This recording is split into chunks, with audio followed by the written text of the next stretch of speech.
Hello बच्चों, let's read this question. Match the following columns. Column 1 category, column 2 example.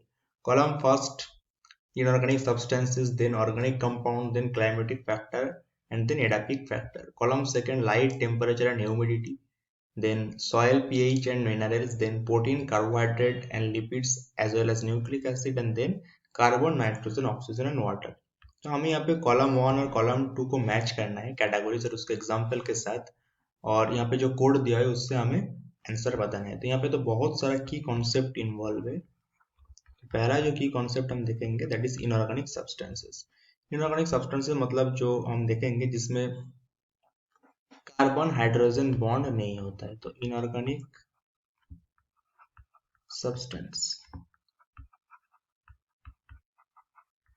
Substances जिसमें no carbon carbon नहीं होता है, मतलब कोई भी एक एलिमेंट, कोई भी एक कंपाउंड है उसमें अगर कार्बन नहीं है तो उसी को हम क्या कहेंगे, इनऑर्गेनिक सब्सटेंसेस। सिर्फ एलिमेंटल कार्बन जो होते हैं उसको हम जनरली इनऑर्गेनिक सब्सटेंस में ही काउंट करते हैं, लेकिन कार्बन किसी एक कंपाउंड है जिसमें इस कार्बन हाइड्रोजन बॉन्ड है उसको हम क्या कहते हैं, ऑर्गेनिक कंपाउंड, ऑर्गेनिक कंपाउंड्स।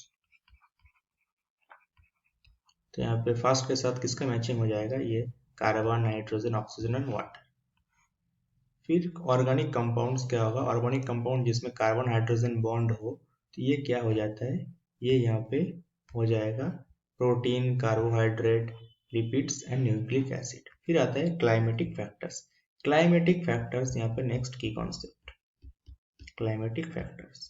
तो ये क्लाइमेटिक फैक्टर्स का क्या मतलब है, the factors which affect climate, मतलब जो क्लाइमेट को अफेक्ट करते हैं उसी को हम क्या कहते हैं, क्लाइमेटिक फैक्टर। जिस जिस फैक्टर के कारण क्लाइमेट में चेंज आता है, चेंज आ सकता है, उसी को हम क्या कहेंगे, climatic factor which affect climate.